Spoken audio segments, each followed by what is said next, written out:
Subscribe my channel for more real interesting story. Now let's begin this one. My dad called my career filthy and cut me out of the family fortune, then asked me for $120,000 when my brother wrecked the family business. I'm Eleanor, and I'm 28. I run a highly successful online bakery and bespoke cake design business here in London. It's secure work, creatively fulfilling, and pays exceptionally well. My charming, vibrant studio with its aroma, vanilla, and warm sugar lets me lose myself in late-night creations. From the outside, you might think I'm incredibly fortunate. A loving, proud family, perhaps? Not quite. Maybe the one I walked away from exactly 2 years ago.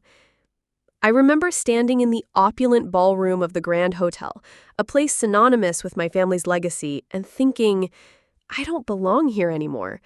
It wasn't a spontaneous decision. It was the culmination of years teetering on the edge of quiet desperation and stifled dreams. You reach a point where you must choose, endure or emancipate yourself. I'm sharing this not to cast blame or seek validation, but as a stark reminder to myself that true living often demands the courage to relinquish what you once believed was indispensable. I left my family's world behind on New Year's Eve 2 years ago, and I have no regrets. The London rain had finally eased that evening, leaving the cobblestone streets gleaming under the festive lights. I arrived at the hotel early, as always. Being on time means being 15 minutes early for me. The ballroom was already a symphony of chatter and clinking glasses, a glittering assembly of distant relatives and business associates, many of whom I recognized only by their expensive attire. My mother had hinted that Dad had a significant announcement tonight, not that she ever revealed details. I'd brought a towering croquemage from a little French patisserie I adored, placing it on the dessert table. In recent years, my contributions were always edible art, a silent plea for connection across an ever-widening chasm. These small offerings didn't bridge the distance, but I hoped they maintained a sliver of the warmth I still yearned for. The celebration began as usual. The air was thick with the scent of roasted lamb, hushed conversations about property investments, luxury cars, and private school admissions. I found a quiet corner by a towering window, nibbling on a macaron, listening more than participating. I didn't feel the need to join in. I was simply an observer in their grand theater. About 30 minutes after everyone had settled, my father, Marcus Thorne, a man whose presence filled any room, stood up. He raised his crystal glass, his booming voice cutting through the din, the tone he reserved for his pronouncements. "Everyone, please, a moment of your attention." The room fell silent, instantly. Every eye on him. He cleared his throat. "Our family, the Thorne legacy, has come to a pivotal decision. Effective immediately, all major assets, the holding company, our shares in various ventures, and our prime real estate portfolio will be transferred to Julian." A collective gasp, then a wave of applause, loud and almost choreographed, erupted.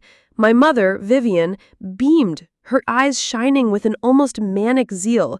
"Julian has dedicated the past 5 years to learning the intricacies of the Thorne Corporation. He's the one to carry our family's name to new heights," she announced, her voice a little too high. I remained seated, staring at my champagne flute. The cold glass was a small comfort against the slow, dull ache blossoming in my chest. The applause throbbed against my ears like a relentless drumbeat. No one looked at me. No one asked, "What about Eleanor?" I was present, yet completely invisible. I was there, but they'd already written me out of the story. I knew they favored Julian, my younger brother, but I hadn't expected such a public, absolute dismissal. Julian is 3 years my junior. As children, we weren't inseparable, but we never fought. My childhood was shaped by a strong sense of fairness. Our parents, I believed, saw us as equals. Everything was meticulously divided. 2 identical gift boxes at Christmas, equal portions of dessert, even twin tricycles in different colors. Our punishments were always uniform. No one got off easy. After we accidentally broke Grandma's vase, Mom made us both meticulously reassemble it, piece by agonizing piece. No favoritism, I thought. until I turned 18. It was a quiet autumn evening. I'd just been accepted into a prestigious culinary arts program in Paris, specializing in patisserie. I was so excited, dreaming of delicate pastries and intricate sugarwork. I just needed a little financial assistance to cover the international student fees. I imagined my dad asking about my ambitions, perhaps offering advice, or at least a nod of encouragement. Instead, he sat across from me, arms crossed, his gaze icy, as if I'd uttered something profoundly offensive. He said, "I am not putting a single dime in that filthy career. If that's what you want, you're entirely on your own." That single sentence shattered every illusion I held about family.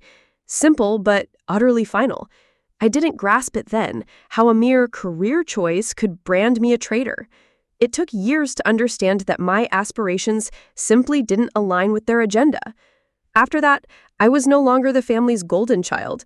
That role, effortlessly, gracefully, shifted to Julian. Everything changed after I expressed my desire to study patisserie. A slow, peaceful detachment, no harsh words or overt disapproval, just a gradual fading. I became silent over time, an unacknowledged presence. Perhaps that was the price for deviating from their carefully laid plans. Despite our growing estrangement, I never abandoned them when they needed me. I still sent Mom her favorite orchids on Mother's Day. When Dad's classic car needed expensive repairs, I helped quietly. I kept showing up for family events, even when the company faced minor setbacks. I never kept score. So perhaps the public betrayal hurt so deeply because it came from the one person I believed would never treat me like an outsider, my father. A year before that New Year's Eve dinner, he called late one night. His voice was low and strained, hinting at a struggle before dialing me. I'll never forget his words. The Thorne Corporation was in a significant crisis. They needed $80,000 to avert collapse after a major deal fell through unexpectedly. I offered to draft a formal agreement or document my contribution, but he quickly dismissed it. He comforted me with one simple sentence. "When your mother and I are gone, you'll still have a share in the company. This is family business." At that point, I asked for nothing more. The next morning, I wired $80,000 to the company account. My father's quiet confirmation after a long pause was the only contract. "When your mother and I are gone, you'll still have a share in the company." And I nodded. He emphasized family, which I foolishly clung to. But now I realize I should have demanded a signed agreement. Maybe I should have known. Some people only value family when they need something from you. At that New Year's Eve dinner, when my father announced Julian would inherit everything, I didn't stay quiet as I had so many times before. My voice was clear and steady. "What about me?" The question hung in the air. The room plunged into an awkward, suffocating silence. Some faces turned towards me, as if only then realizing I'd been there all along. Whispers rippled through the crowd. "That's right, what about Eleanor? She's the older sister." As the tension thickened like a heavy fog, my mother intervened, her usual sugary tone attempting to soften the cruel truth. "Eleanor, darling, you already have your little bakery, your lovely flat, but Julian, he has nothing to inherit yet." After she finished, I met her gaze. My voice was soft, yet each syllable landed like a carefully placed stone. "That little bakery, I built it with my own hands. I left home at 18 with nothing and carved out my own path.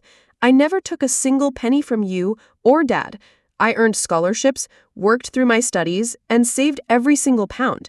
Meanwhile, you paid for all of Julian's business school tuition and covered all of his expenses. And now you hand everything over to him, like I never existed. I'm your daughter too." Before anyone could respond, Julian spoke, a smug smirk playing on his lips. "Mom's right, Elle. You shouldn't be competing with me." I spun, pointing directly at him. "Shut your mouth. You don't even have the right to speak." Silence descended once more. Then my dad slammed his hand on the table, his voice shrill, each word a painful slap. "That's enough, Eleanor. Julian followed the path we laid out. You didn't.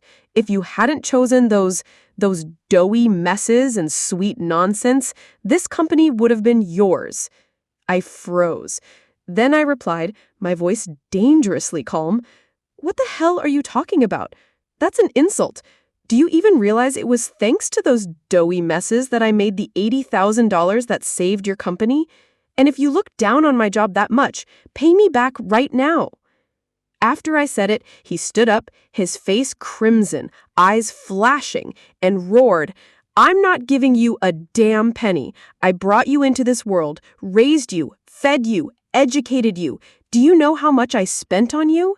And now you're out there selling cupcakes. You're an embarrassment." The moment he finished that sentence, I was done. I spoke again after what felt like an eternity, trying to keep my voice steady. "If that's how you truly feel, then we have nothing to do with each other from now on. Don't come looking for me again."